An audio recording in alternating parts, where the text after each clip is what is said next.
What can man accomplish when given the existential burden of nothing? The answer is everything.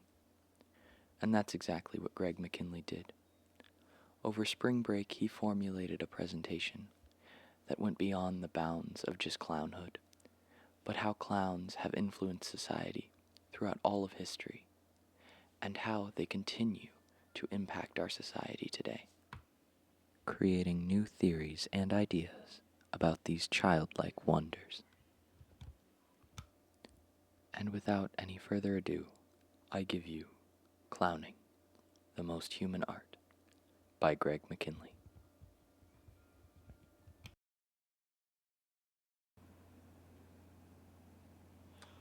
All right, so what was your motivation to start researching clowns?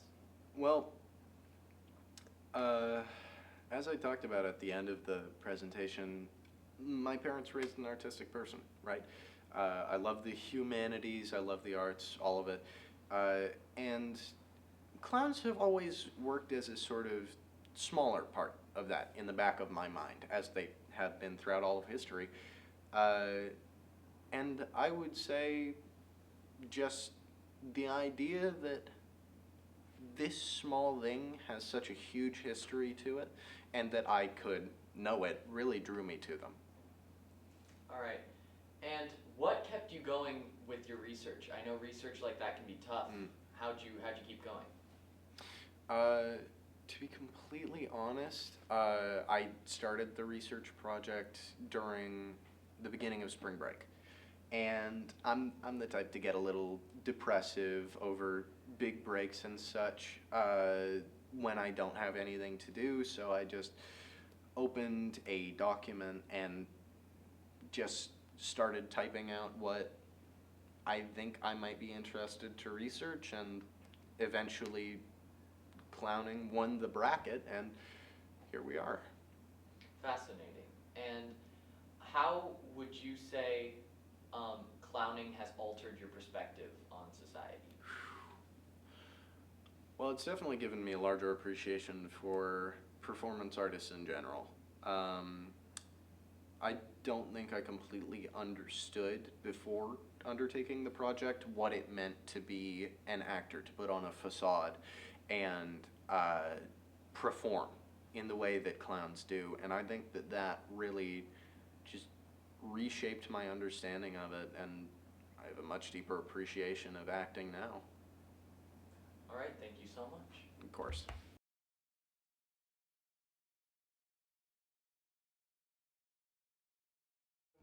Totally unplanned, unrehearsed. As we came back from spring break, I greeted my students and I said, "How do you spend your spring break? Tell us a good story." And Greg had probably the best one. He shared that he spent spring break researching the history of clowning, aspects of clowning, and that dedicated much of his spring break toward that study and pulled it together into a presentation. We all scratched our heads a little bit wondering why. But I'm all for it because I love inquiry. And we talked about it a little bit and it sounded compelling. Greg was kind enough to share the presentation in pretty much a finished form. And I thought, this needs to be delivered in our school. I pressured him to maybe turn it into something even bigger, like a student-generated lecture series. He said, "All right, slow down, Murray." But it's really interesting. He takes us around the globe, through time, from Pagliacci in opera to the Insane Clown Posse. You're in for a thrilling lecture. Put our hands together for Greg. Thank you, Mr. Murray. Now, to start off this presentation, I do have a hook, a definition of art by one revered artist, Pablo Picasso. Art washes away from the soul the dust of everyday life. That quote is the foundation for the argument I mean to make throughout this entire presentation and intend to prove by the end of it. Clowning is the most human art. Now, let's get into that with a table of contents. Within this presentation, I'll go into the history of clowning with conception, growth, the golden age, the death of clowning, and a summary of all of it because it's a pretty lengthy section. I'll go into clowning in practice with clown psychology and tricks of the trade and how that interworks into clown psychology. I'll go into variations of the clown with the mime, jester, harlequin, rodeo clown, the ICP, and the tragic history of minstrel shows, and I'll talk to you about the importance of the buffoon with clown art, clown organizations, and my magnum opus in this piece, clown theory. So, let's get right into it with the history of clowning. To talk about the history of clowning, we need to first talk about the origin. Several clown scientists and historians theorized that clowns might be an innate origin and aspect of humanity, a piece of this that cannot be removed and is just part of the human experience. However, in recorded history, clowns exist as old as recording has in ancient Egypt, with ritual clowns who served a sort of socio-religious function, both working as sort of jesters for the highest elites, as well as working in a religious sense for the gods and goddesses of those old civilizations. And now that we've talked about the origin, it's time to talk about the growth, with Pueblo clowns and ancient Chinese clowns adopting the same sort of socio-religious ritual clowning as the ancient Egyptians once had, with Yu Zhe under the Zhou dynasty serving as an ancient Chinese clown, and one of the first ones individually recorded in history. That eventually spread into Greco-Roman clowning, with Thespis sort of separating the idea of the religious clown and the actor clown, which eventually transformed into clowns under feudalism, with the jester being a very important idea and figure under feudalist royalty. And to go in a little bit deeper about the division between the fool and the hierophant, the jester, the clown, and the clergy, the religious figure. Thespis, that great figure in ancient Greece, was sort of the first ever actor and became a very important figure in clowning. As I mentioned before, he separated the Greek mythology and religion away from the artistic expressionism of art, which the clown took to more than the religious sense.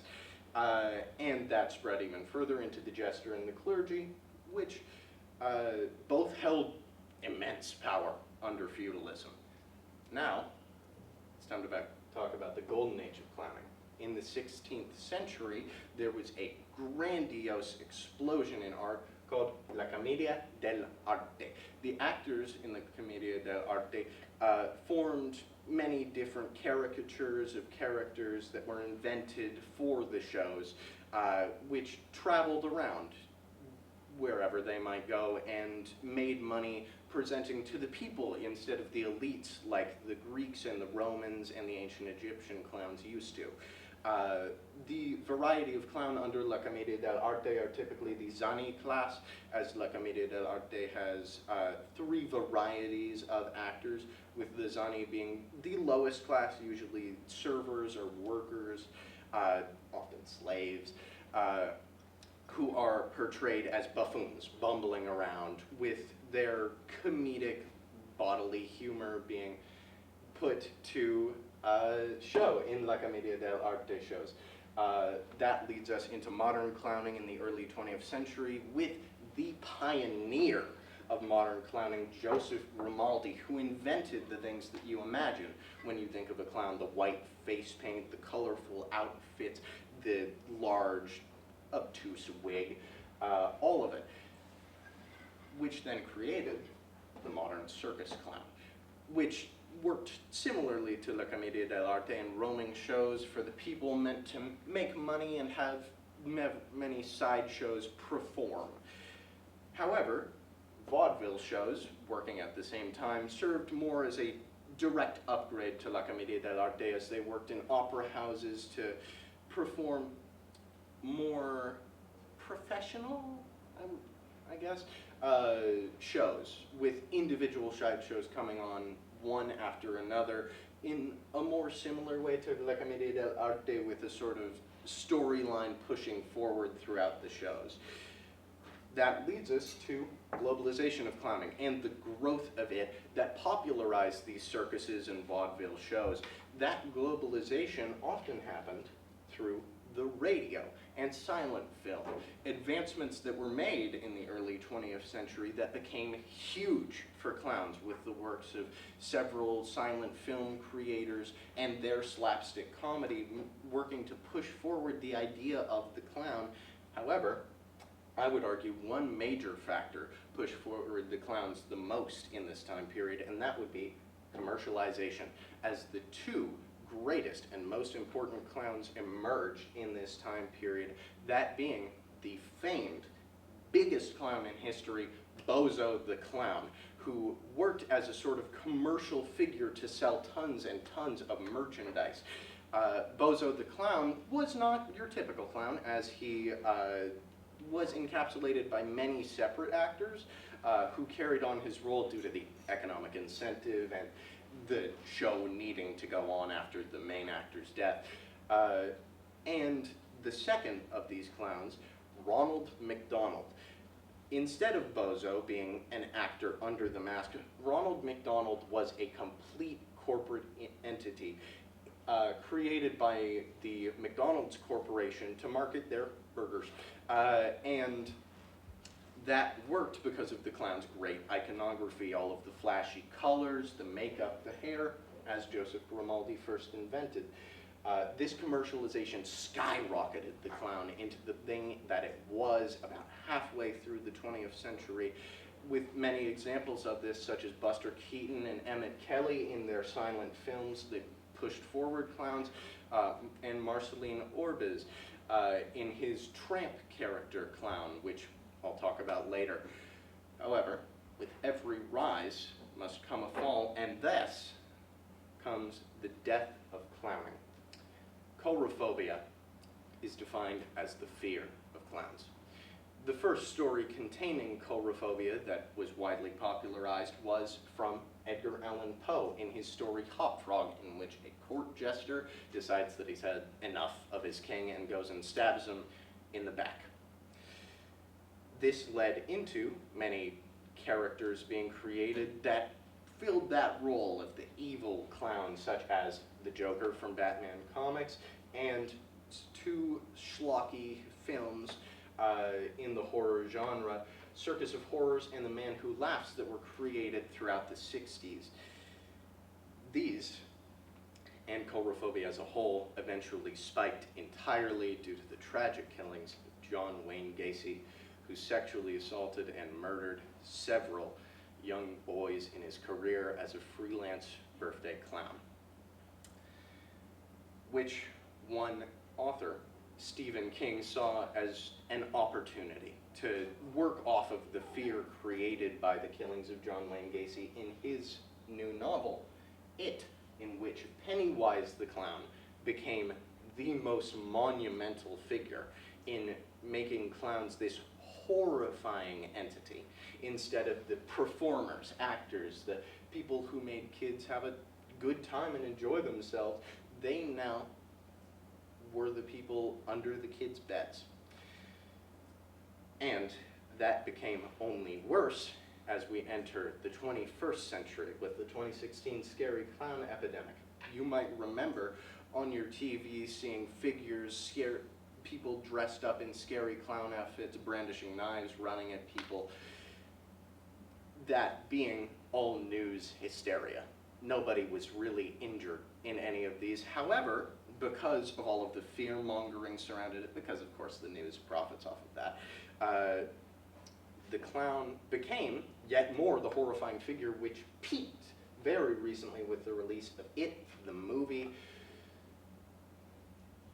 cementing the clown as a monster instead of an actor and an artist. Although I would be remiss if I didn't mention that there is a psychological element to the fear of clowns in the subversion of the human form, the strange makeup, baggy clothes, large hairdo, often piques some people's fears of the uncanny valley, the difference between the human and something else being bridged in a terrifying show by the clown. Now, a summary.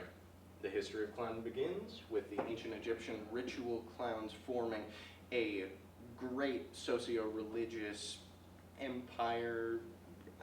He just worked, you know?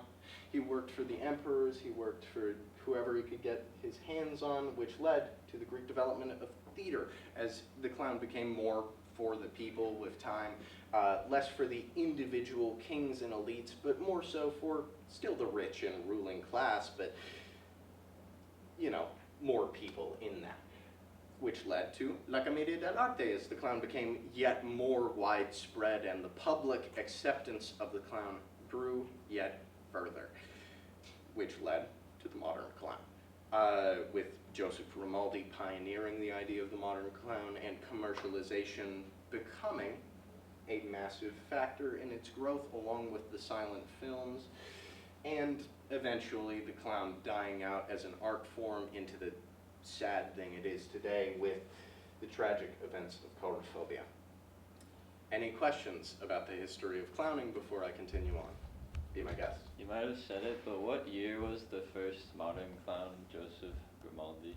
The first modern clown, Joseph Grimaldi, he started pioneering his works in about, it was either in the 19th or 20th centuries, late 19th, early 20th, where it became a big sensation. Anybody else?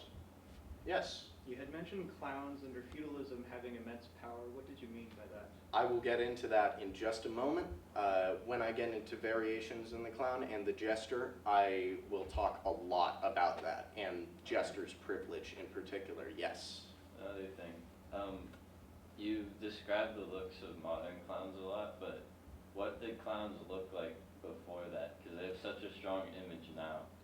Now, What the is that? clown didn't have exactly a defined image in all cultures conglomerate, but they did have that same sort of clown iconography in the colorful like outfits and all of that, even in ancient Egypt and the Pueblo American clowns.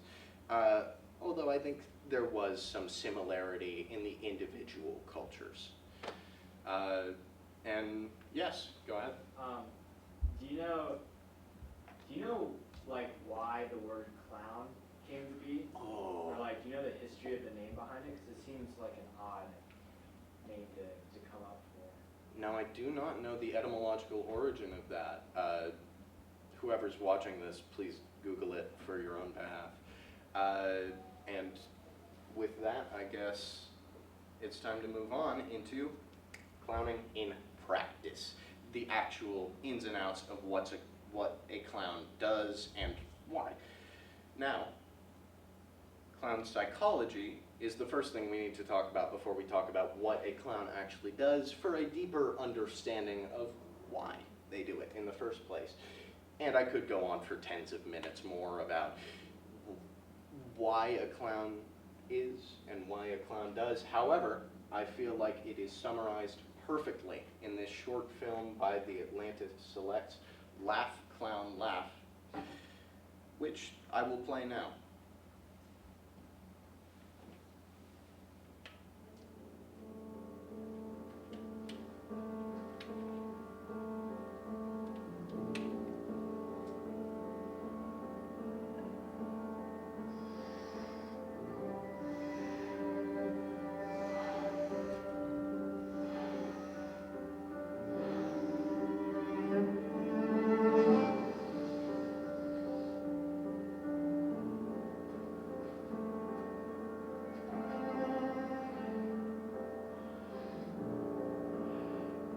When I was a child, I was fascinated by the spontaneity and the freedom of the clown.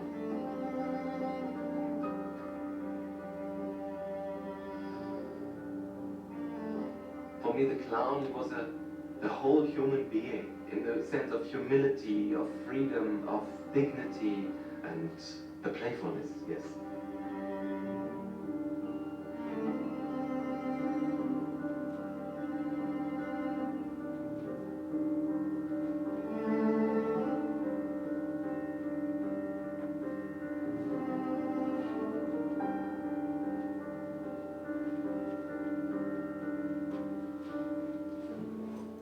was a boy, I loved to play the drum. And when I was 18, I did this drum show. And then there was this moment between me and the audience. People started to laugh at me. And it was not my music. It was something in me, what they kind of found funny. And this was really the moment when I felt, oh, this is nice to make people laugh. It was a certain time in my life, it was very difficult for me. And the clown was something really which contained this freedom to overcome the seriousness of my surroundings. I started to be fascinated with the poetic side of the clown. This figure, the Pierrot, who is in love with the moon, and he's always melancholic a bit. It related much to a certain side of me, which was sad, which was kind of full of longing. It's a very important side for the clown because it's something like my own poetic space that's not dependent on others.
The biggest challenge for me is to hold the confidence, not to be disturbed by what a clown ought to be.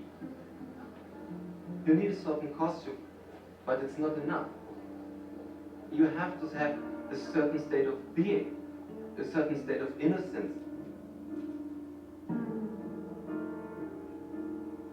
The clown is the master of failure. He loves the fiasco. He's going into one fiasco to the other. And when you want to do something funny, it's most of the time it's not funny. But when you wait, something happens. And when I'm a good clown, everybody can take something from it.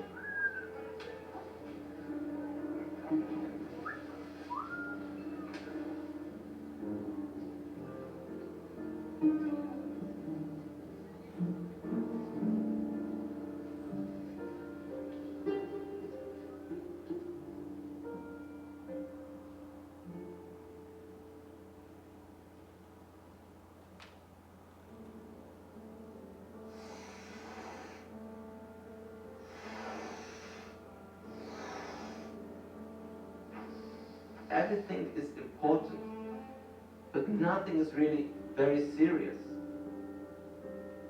When these two come together, not to take everything important and nothing serious, this is really, wow, that's really something.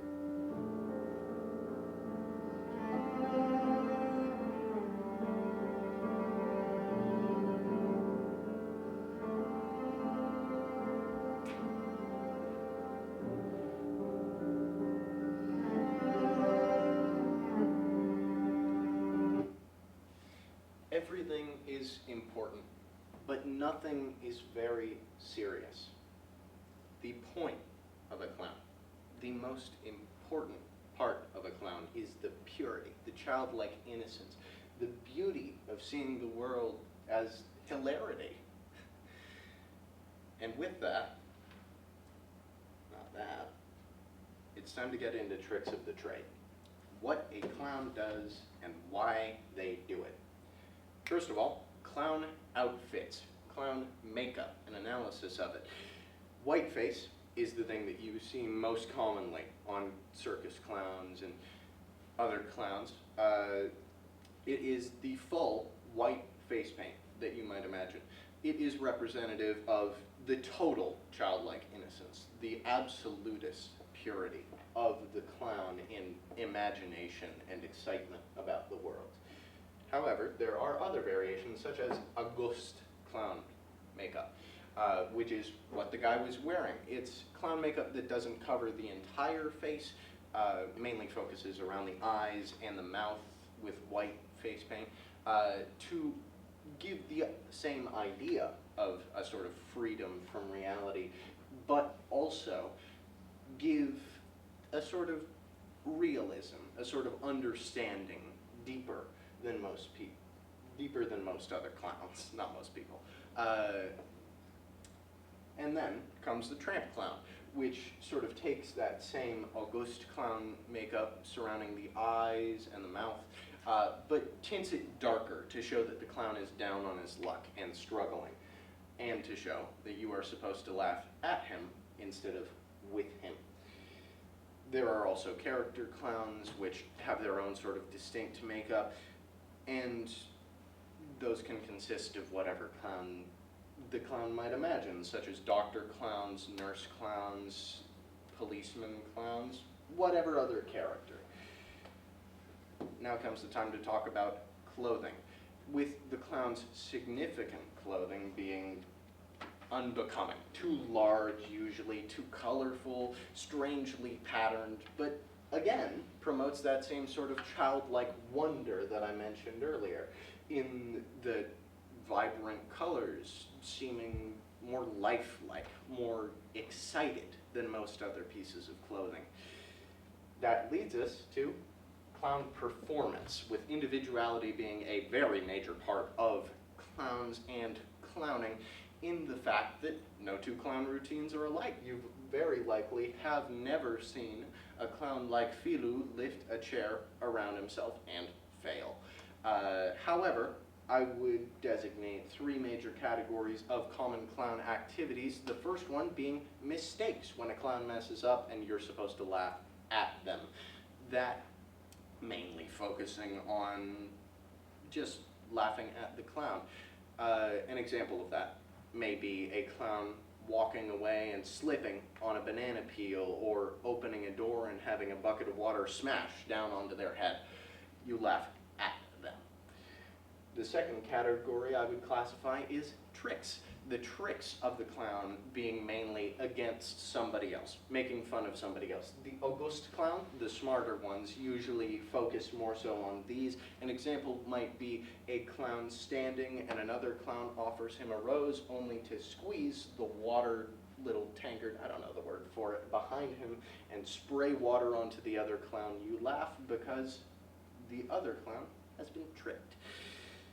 Now, it's time to talk about feats, which is the third variety of clown activity that I mainly designate, which is mostly really skillful activity that a clown puts on, such as plate spinning, balloon folding, juggling. There's a lot more of these than there is the other ones. And all of that leads us to wonder about the purpose of all of this. which is, just like in any art, to communicate a sort of human emotion, to push others to feel happy, jovial, to want to laugh and be joyous. Oh, any questions? Yes?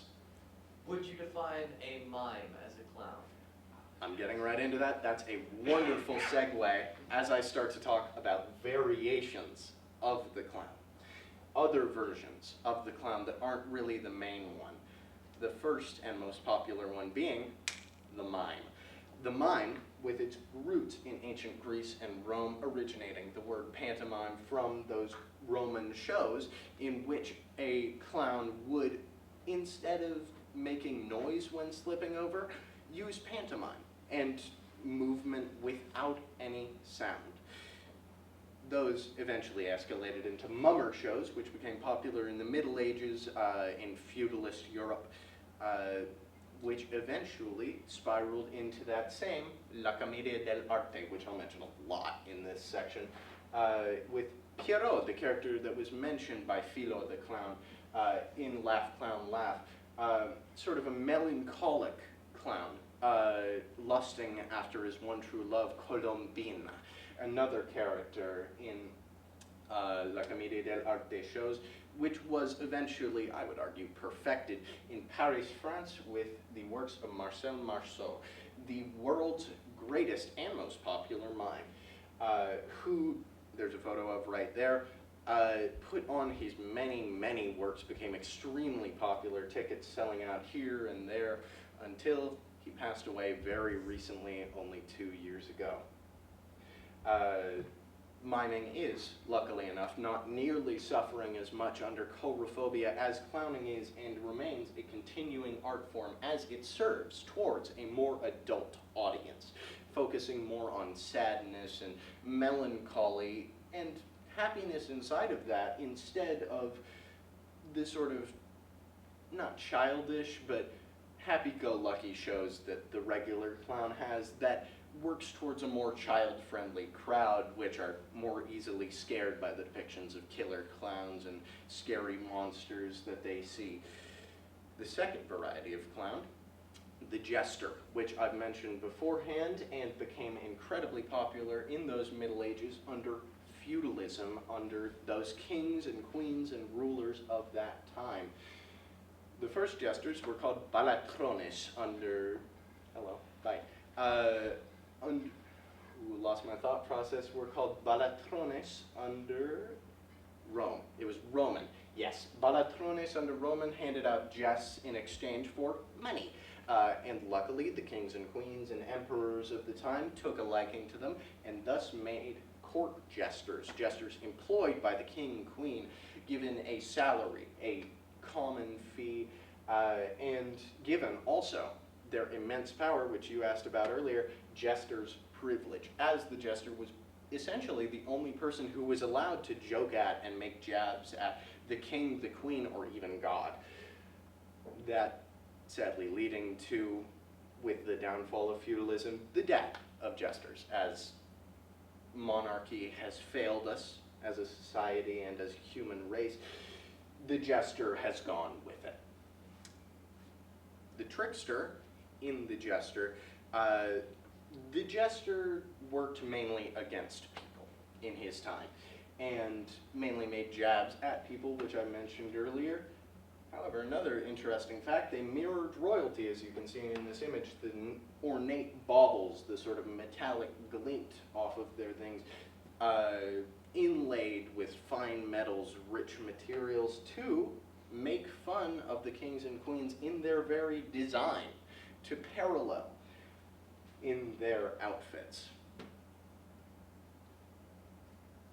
Now, the Harlequin, Arlecchino, from La Commedia dell'arte, also a very devilish character, as you can see based off of the photo, sort of mischievous, yet again, another trickster. His main goal in La Commedia dell'arte shows was to pine after and thirst after the love of his life, Colombina, which you may remember from the story of Pierrot, the mime character from La Commedia dell'arte, because these three created a wonderful love triangle that was great for audiences to see and make fun of and laugh at. Although, unlike other clowns, the Harlequin did have a level of sophistication in the zany category of clowns in La Commedia dell'arte, a sort of air about him that was separating him from the lower servants of the ruling class in that. And as you can see, he had a very distinct outfit with this silly little hat and funny mask that was very often black. It was carried, the act of harlequinry was carried on by the Payne family with William Payne and his two Payne sons until, sadly, they passed away. With fun fact, William Payne actually serving as a mentor for Joseph Grimaldi, the man who invented the common circus clown, giving a sort of full circle moment to La Commedia dell'arte and Joseph Grimaldi's work. Now it's time to get into the more silly side of clowning with the contemporary rodeo clown. You may be wondering, what is rodeo? As was I when I researched this, rodeo is an equestrian sport in which people ride horses just around a stadium for funsies, typically in the Midwest or the middle of America. However, as you might see, I talk about the immense danger of bull riding, because horses are not the only things ridden in these rodeo shows, as bulls are often dragged in and ridden by bull riders to provide a more entertaining, more thrilling experience for the audience, which leads us to the duality of the rodeo clown.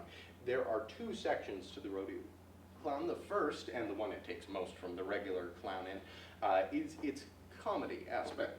Ooh, geez, apologies. I'll edit that out later. That aspect in particular being him making jabs at the audience in rodeo shows and making jokes surrounding that. And the second half of the rodeo clown was that it is the last line of defense in these shows, as the rodeo clown will jump out any moment when a bull rider is knocked off the bull and could be possibly injured by the wild and angry animal. The rodeo clown jumps in front, diverts the bull's attention, a sort of heavy artillery of the rodeo, and now their friend is safe while the rodeo clown books it around with the bull heavy after it. That gives the rodeo clowns their name, barrelmen, as they often sit in barrels in the middle of the field just waiting for their friends to be knocked off of the bull and for the bull to be angry so that they can hop out and divert attention, get the audience's eyes as well as the bull's on them. Which leads us into the strangest variety of clown I have done research into, the ICP, the Gigolos, with the founders, Shaggy 2 Dope and Violent J from left to right there. The ICP is a hip-hop rap duo that promotes a sort of dark carnival mythology in the idea that there is a circus-esque limbo after you die in which you are judged by a lineage of hellish creatures in very violent songs. That giving them their record label, independently, Psychopathic Records. Which leads me to the most interesting combination of art forms that I have ever seen in performance art, Juggalo Championship Wrestling. Because of Shaggy 2 Dope's history as a professional wrestler before joining the ICP, he decided it would be fun for the fans, they are a rowdy bunch, to see the Insane Clown Posse themed Juggalo Championship Wrestling, in which Insane Clown Posse Dark Carnival Mythology themed characters go head to head in a wrestling ring against each other. And to explain a little bit more, the Juggalos are what the fans of the Insane Clown Posse call themselves. The Juggalos are a rowdy crowd with the FBI writing up a document on them because they see them as a gang, a criminal threat with their listed crimes involving illegal arms sale, drug trafficking, kidnapping, and extortion, And in the FBI document, they list several of the insane clown posse's gang ties, which I can never seem to say without laughing, which includes both the famously feuding Crips and Bloods.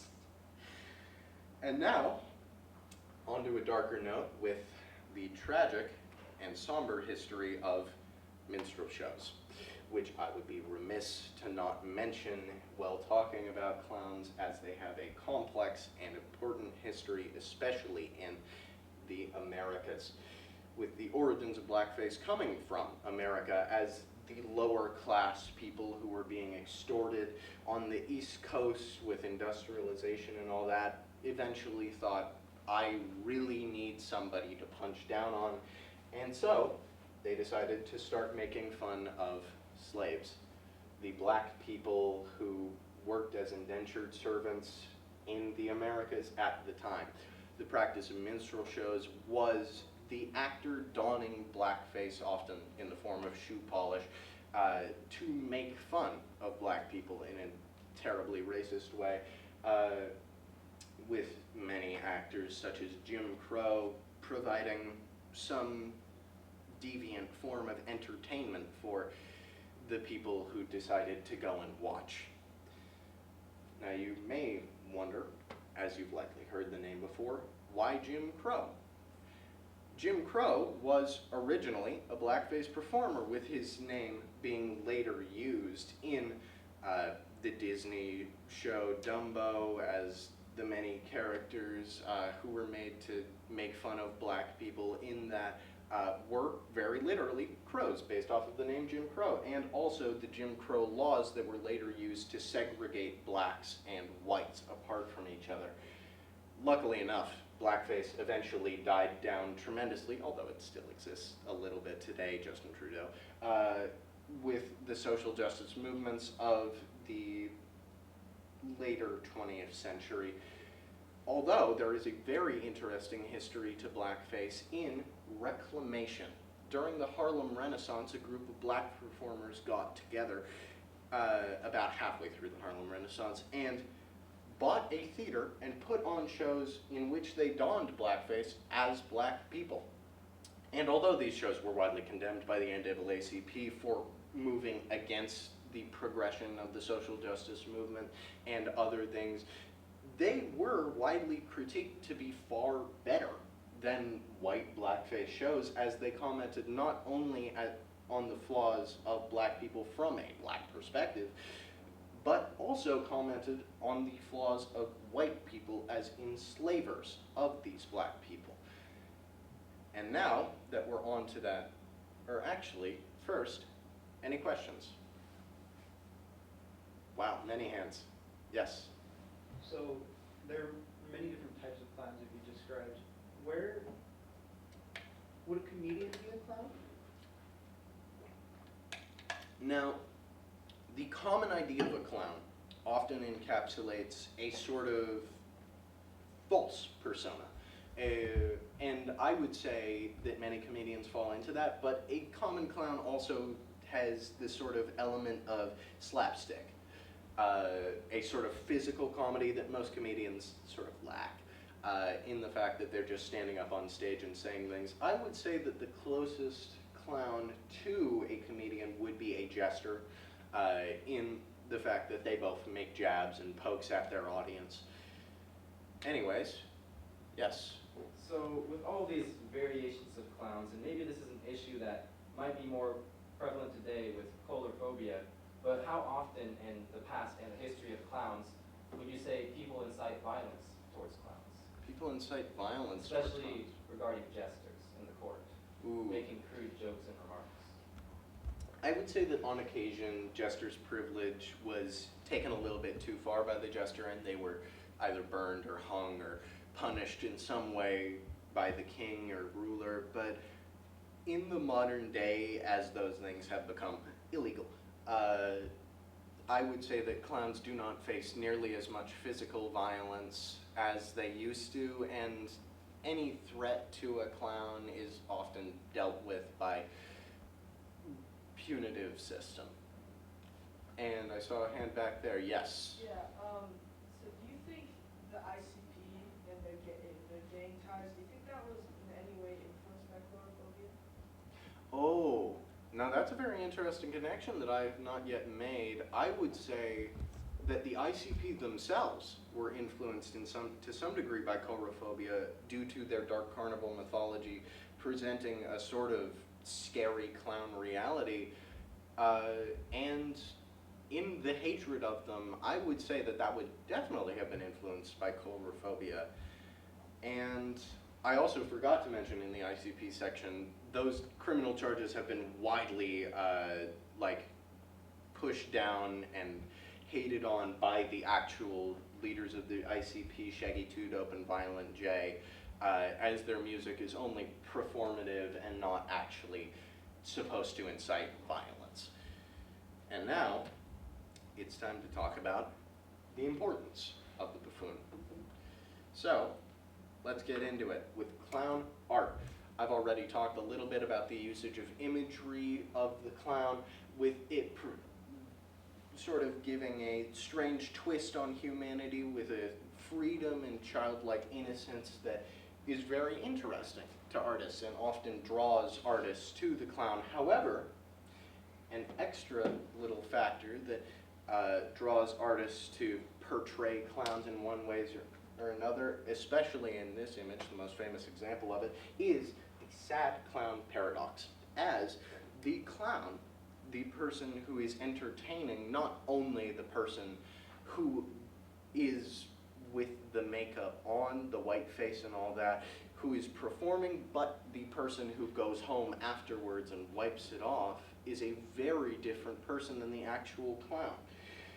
With that providing a sort of duality in the humanity and the clown of it all, which sort of parallels the human experience in the fact that we all go out at some point on one day or another lying to whoever we may and being performative in one way or another. Although, there's an extra factor about clowns, which I have not seen many people talk about, which is subversion of anatomy. This applies mostly to physical artists, painters, drawers, etc., with the clown providing a sort of subversion over the anatomy that is drilled into the author and artist's head throughout their tenure, as a physical artist will often go through rigorous training to be direct and absolute in their depiction of the human form, and the clown providing a great subversion of that in their strange baggy clothes and insane hair and all that. So, with that in mind, it's time to talk about clown organizations. Clowns of America International. Clowns of America International is one of many clown organizations that mainly focuses on the continental Americas, with it mainly focusing on the art and connecting clowns to each other and hosting many events, such as one that's happening in Niagara Falls just later this month. And the World Clown Association being another entity that works to support clowns in the modern day, with globalization spreading it further and all that. The World Clown Organization, however, unlike Clowns of America International, mainly focuses on the business aspect of being a clown, providing scholarships to clown colleges for aspiring clowns, and also connecting clowns with opportunities. However, I would argue that clown organizations have existed politically since the dawn of time in clown societies. These clown societies having a great stake of the clown in their governance, with the Pueblo clowns and the ancient Egyptian clowns and those ancient Chinese clowns having those clowns as great figures in their government, being not only guiding forces for comedy and religion, but also serving as a sort of advisor to the main king or ruler of those societies, which I would argue carries on until today, as being a politician constitutes the same sort of performance art as being an advisor and a clown. And now, it's time to talk about clown theory. Peter Berger's great work, which talks about how the clown has existed as long as the human has.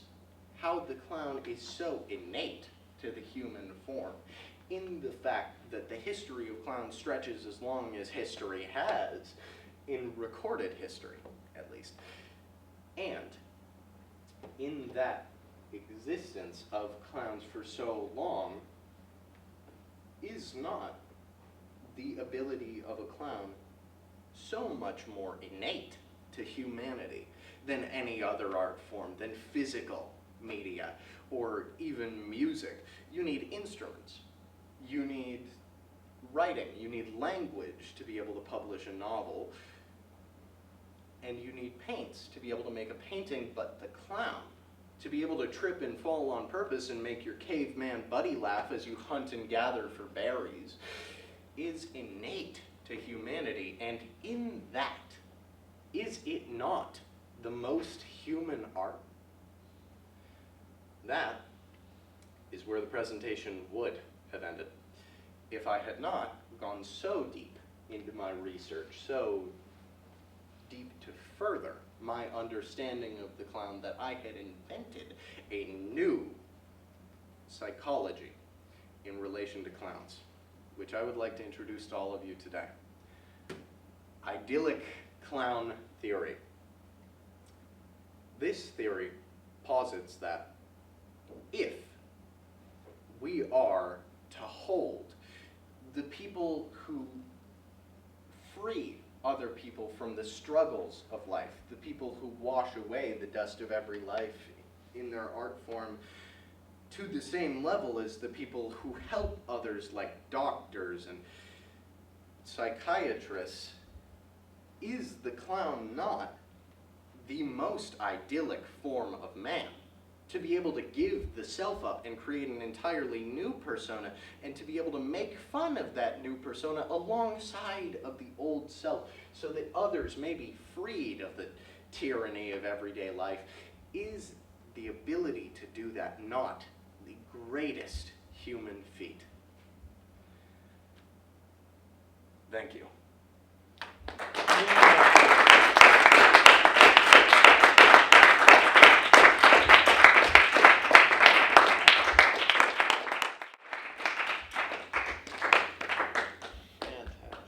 And also, any questions? That was beautiful. I don't think that's a question. All right. Well, that's all, folks. Have you, I'm curious, Yes. have you heard of any instances where a clown becomes so into character that it's hard for them to leave that character? Ooh. I mean, no. I don't think clowns are sadly prevalent enough to become huge enough that one person psychically damaged enough to become entirely a clown has existed so far, sadly. But I would like to see clowns get to that point where there are crazy people posing as clowns in the modern day. Any other questions? Yeah, I got a question. Yes. So, do you see yourself going further with your study of clowns?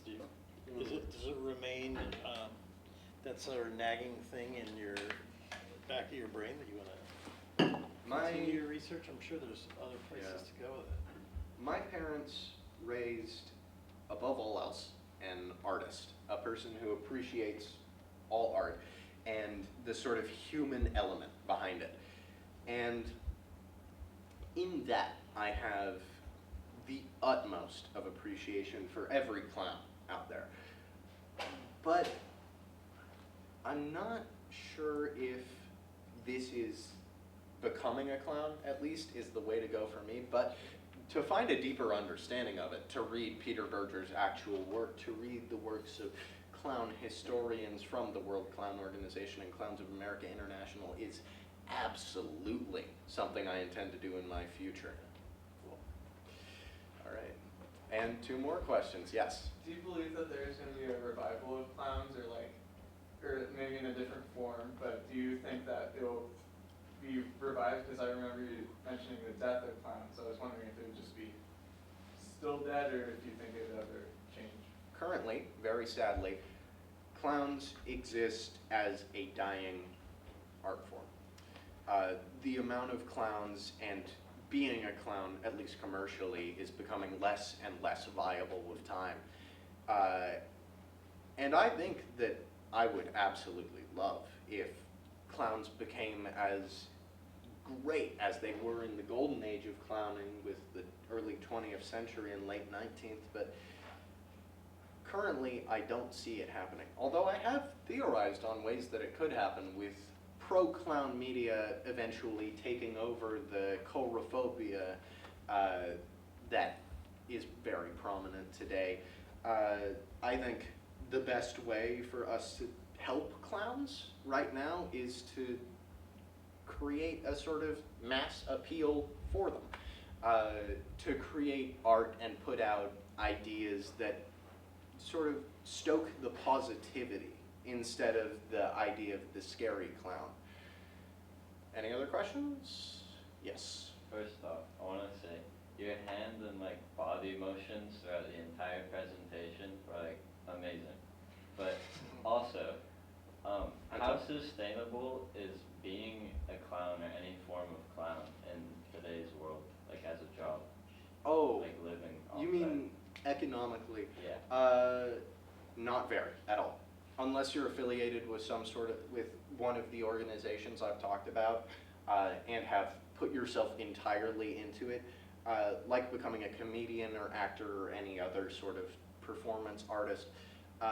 Being a clown is incredibly difficult. Like, you need to dedicate so much of yourself to it, economically, in every other regard, and then just cross your fingers and hope that you get a big hit one day. And if you remain as that birthday clown forever, then there's not much more for you. All right, well, I think we can cut the tape now.